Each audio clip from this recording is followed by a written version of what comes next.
Good morning. Alex, can you hear us? Yeah, how's it going? Awesome. Great, great. Thanks for joining us here on Monday morning. You're going to kick us off bright and early. We have a really good crowd here. So what we'll do is we'll give you an opening question and then we'll roll straight into Q&A with the media who have joined us here. So, Alex, this year you have a new car number and a new primary sponsor. Just tell us a little bit about the changes that are in store for 2021 for your team. Yeah, definitely. It's really exciting for all of us. I think all the guys are really excited to be working on the 48 car. Obviously, the 48 car means a lot to Greg as a crew chief. So for me, I'm just having a lot of fun with it. Working with Ally so far has been a lot of fun. I think the paint scheme looks great. It's been neat. Obviously, it's been an interesting off season just with kind of how the pandemic's affected everything. Like I haven't been in the shop as much as I normally would be and stuff like that. So it's kind of been odd feeling in that sense, but I'm just excited to get to work, excited to go to the racetrack, and obviously driving the 48 is a really big deal. So hopefully we get it back in victory lane and get Ally their first win. All right. Well, we will now open for questions. As a friendly reminder, if you have a question, please feel free to raise your hand within the Zoom platform or send us a chat or a text and let us know that you have a question. We'll take as many questions as we can in our allotted time. And to kick us off, we're going to go to Jenna Fryer. Go ahead, Jenna. Hey, Alex. You said Hey, Jenna. you open with "Hey friends." That's a real Instagram or influencer opener. Are you trying for something new here? I don't know. It's just like the last couple of days I've been doing these, and it's very awkward when you just like pop into a Zoom call and everybody's in there waiting for you, and it's just like, hi.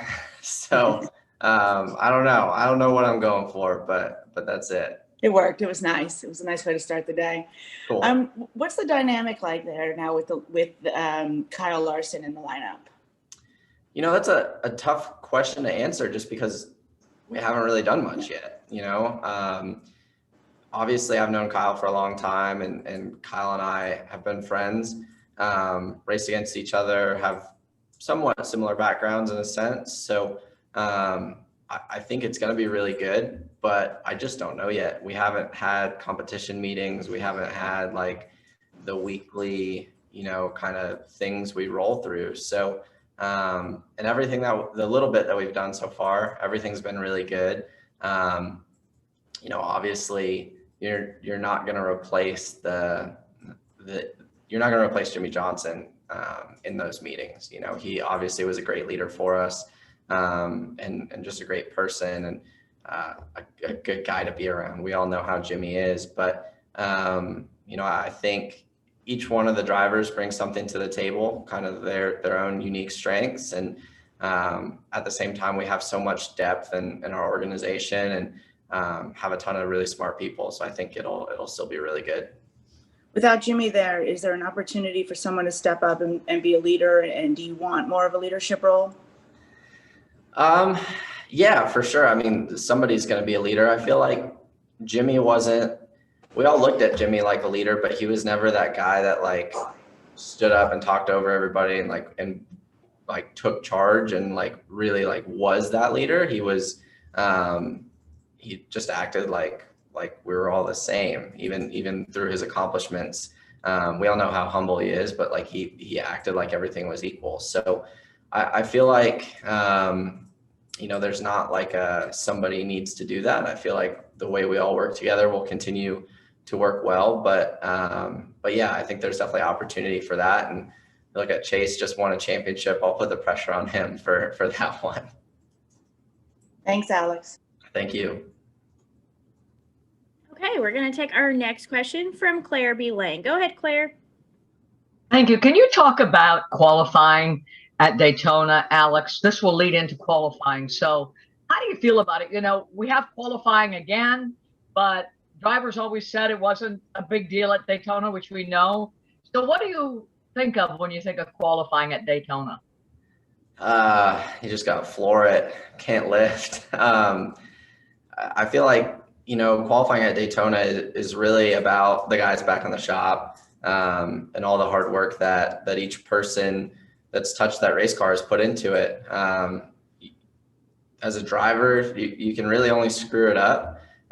Your launch is really important, and then really just not turning the steering wheel, really small inputs, just trying to keep it straight and do everything right, hit your shifts right. But it really comes down to the race car that the guys built back at the shop. And at Hendrick Motorsports, especially with our team, we've been on the front row for a couple of years here, and it means a lot to Greg. So really excited to have another shot at that and hopefully get a pole for the 48 car right away. And does it feel unusual? Do you think it will feel unusual to do it again after having not done it for a while? Or do you feel like you just sort of snap back into it? I don't really know. It might be a little unusual. I think just the fact that we're going to be in Daytona for 5 days or whatever is unusual compared to what we've been doing. But at the same time, it's a little more normalcy, so that's good to see. And just excited to get back behind the wheel of a race car. Good luck. Okay. Thanks for your time. Yeah, thank you. Okay, we're going to take our next question from Bob Pockris. Go ahead, Bob. Yeah, good morning, Alex. I'm curious if you've seen any difference in Chase Elliott since he won the championship. I don't really know. I'd say the difference that I've seen is that he's been racing a lot, and obviously he did Millbridge and Chili Bowl and 24 Hours of Daytona and did all these things. I think he was going to do those whether he won the championship or not. So it's that's a tough one. I've obviously been around him a little bit at the racetrack, but haven't really been around him, at the shop or in meetings or anything like that. So I don't think really much has changed. Chase is really plugged in, does a really good job, especially for somebody who doesn't live here, right? He does a really good job of being able to balance it and being a big part of the team. So I wouldn't say much on that 9 team is going to change, maybe a little more confidence, but they've been really dialed in for a long time. And I think that's just going to continue. Last year, we saw him give Kyle Busch the bird. We saw him then do the bow. And those are maybe some things that we hadn't seen from him as far as like kind of an outward personality type. I'm curious if that was new to you as well, or had you always seen that? I think Chase has always been really confident, especially on the racetrack. He's definitely a really confident guy. And I think last year our race cars were much improved over where they've been for a while. So it gave probably all of us a situation where it was a little easier to be confident in an outward manner at the racetrack. Thanks. Yeah, thank you. Okay, we'll take our next question from Greg Engel. Go ahead, Greg. Hey, pal. Good morning. Thanks for joining us. Yeah. This is maybe kind of a weird question, but with the next gen car coming out next year, there's some talk that it's kind of a platform that sets us up to go hybrid sometime in the future. What are your thoughts about NASCAR eventually catching up with the rest of the world and going to a hybrid sort of situation? I'm all for it. Obviously, I feel like that's probably a little ways off.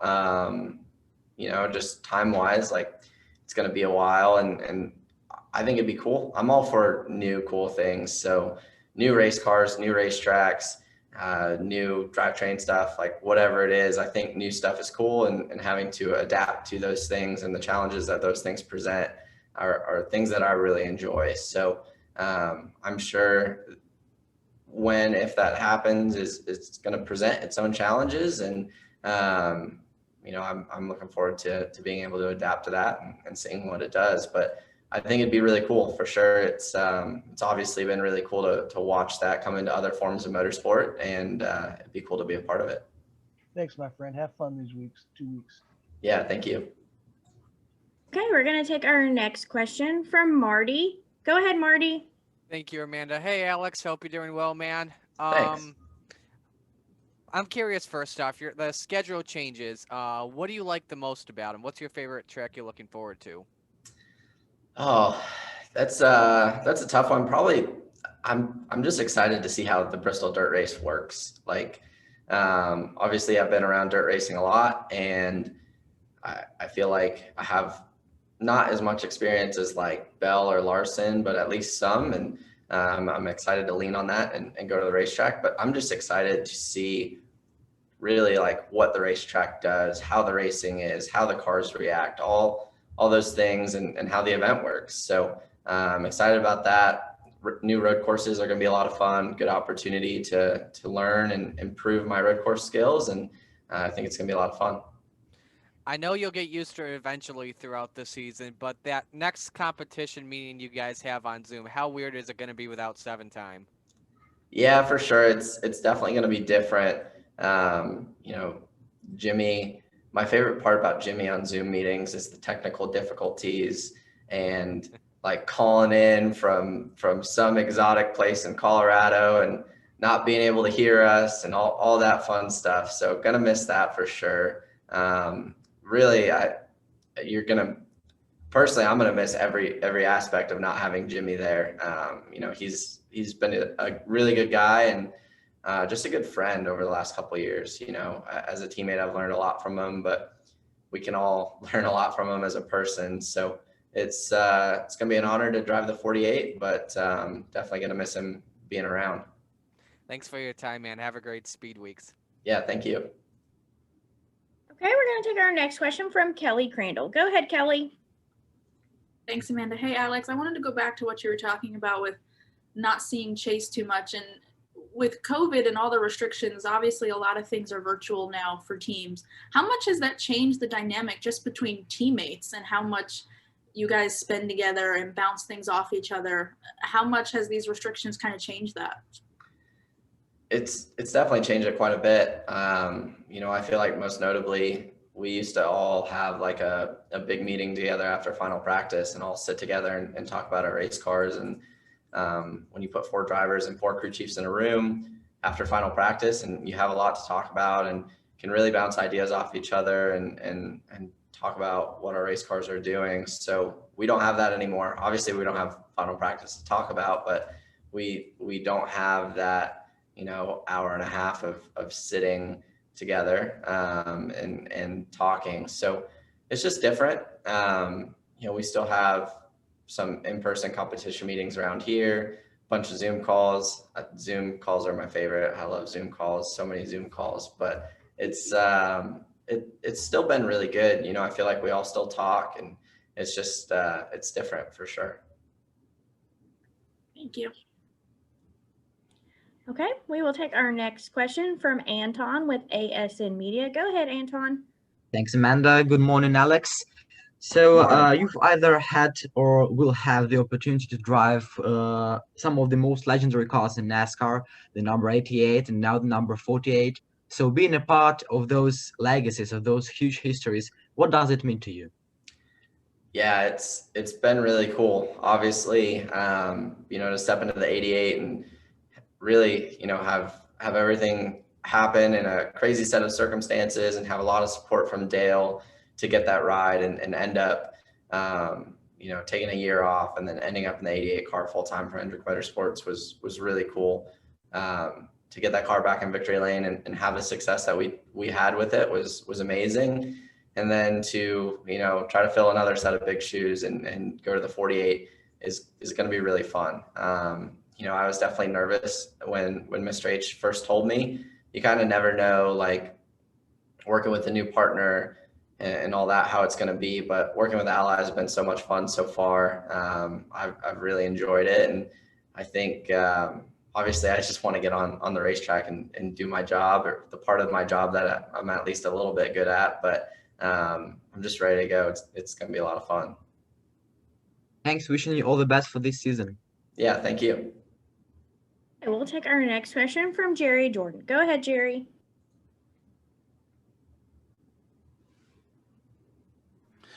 With all the stuff that took place in the offseason with you and your changes in the car number and all the sponsor, and thinking back to last year with what Rick said about not seeing Jimmy until Phoenix for so long, how have your interactions been with him? Have you guys even seen each other?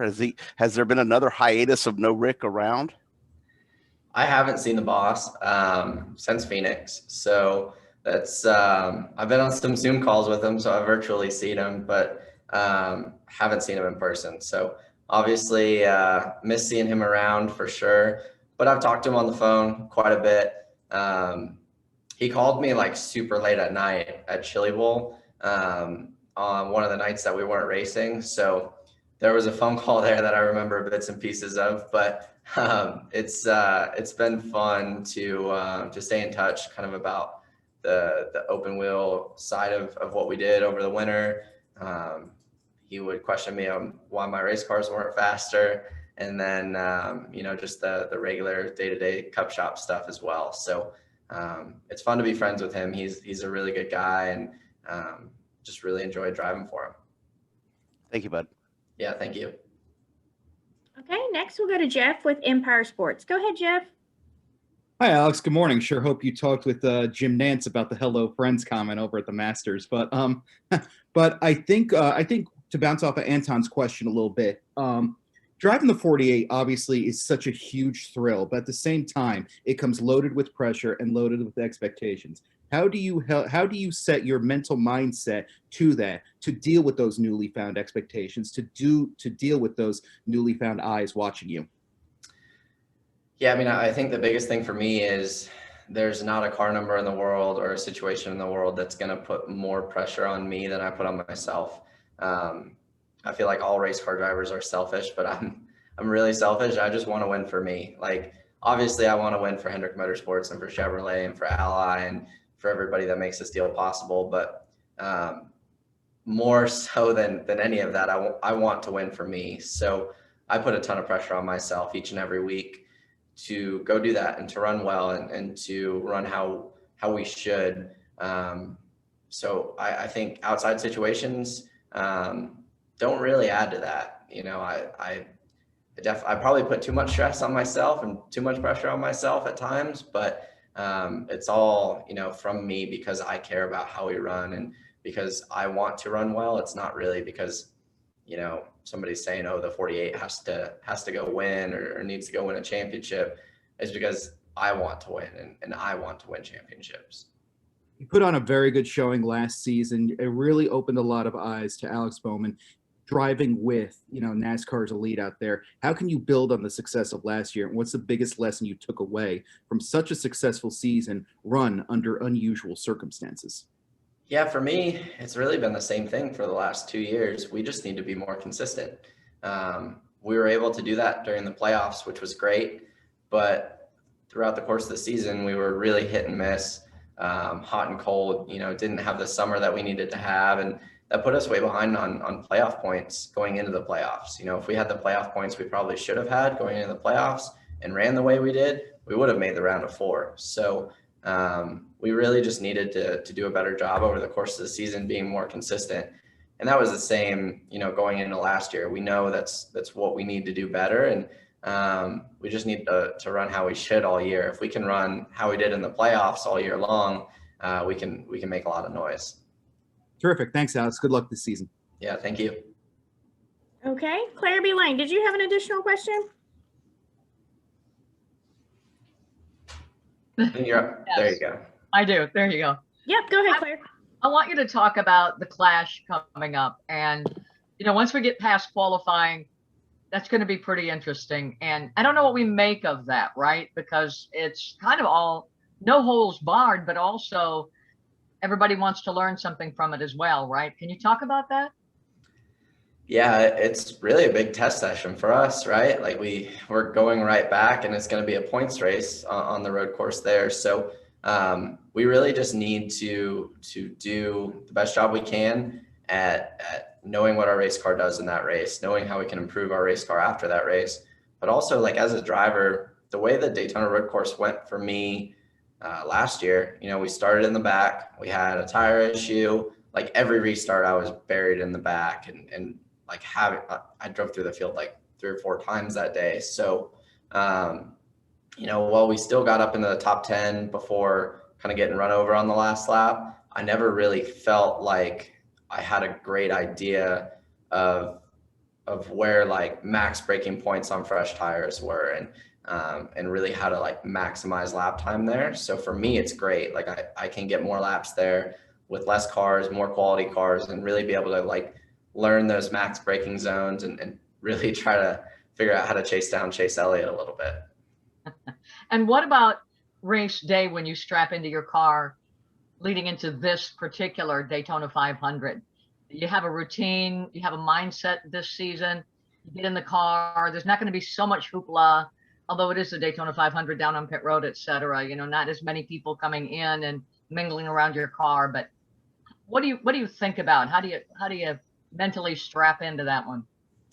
Yeah, I mean, I think the Daytona 500 is probably the only event that all that stuff going on outside of the race car, like you really notice it more, just because of the magnitude of it, right? It's the Daytona 500. It's huge. There's so many people, so much going on. So that's obviously going to be very different, or somewhat different. But to me, like once I get in the race car, none of that other stuff really matters. Just kind of turn everything else off and go do your job. So I don't think much has changed as far as my mindset. You know, I'm excited to get going, really excited to see how our race cars stack up. There's a really big unknown going into the season, like every new season. Like you don't really know how your cars are going to be until you get to the racetrack. So I'm just excited to get to the racetrack and go from there. And then do you clear your mind, you know, hoping not to overthink it? Do you try to, you're in the car, you're strapped in, do you try to clear your mind, or are you thinking through it? I got to think as little as possible. If I try to think too much, I don't have the brain capacity for it. But no, I mean, I think once I get in the race car, nothing else besides that race car matters. So just, I don't know if I clear my mind or if that's what you want to call it, but it's always been that way for me. You know, outside things or whatever's going on quits mattering once you're strapped in, and it's just your job to maximize what you get out of that race car. Well, just go have fun out there. Thank you for your time. Okay. Yeah, thank you. Okay, we'll take our next question from Mike Solarte. Go ahead, Mike. Thanks. Hey, Alex, good to see you again. Good to see you. The question that I have for you is, you're not the oldest amongst the four drivers at Hendrick, but you've been around Hendrick the longest, if my math is right, ahead of Chase and William, and obviously Kyle's just coming on board. I think you got him by maybe a year or two. So you talked about leadership earlier with us this morning. Do you kind of have the sense of like, holy cow, how did I become the veteran at this group, you know, with this group of drivers? Yeah, I think Chase has been here a little longer than me, but it's been really cool, you know, to have this time at Hendrick Motorsports, and I hope to be here for a really long time. So, you know, the group of drivers we have is great. I think everybody works together really well. I haven't really looked at it like I'm the veteran of them. You know, William and I, obviously I had those starts in 16, but we kind of started at the same time, at least in a full-time sense in 2018. And yeah, it's been really cool. Obviously, you know, I might have more starts than them with running all the way back in 2014 for some smaller teams. I think my rookie year was the same as Larson's in that sense. So I feel like we're all about the same on experience level. So I think, you know, we all have our own strengths and weaknesses we bring to the table, but yeah, I definitely haven't looked at myself as the veteran, but I'm like, Larson's a little bit older than me, so at least I can point to somebody else as being the old guy.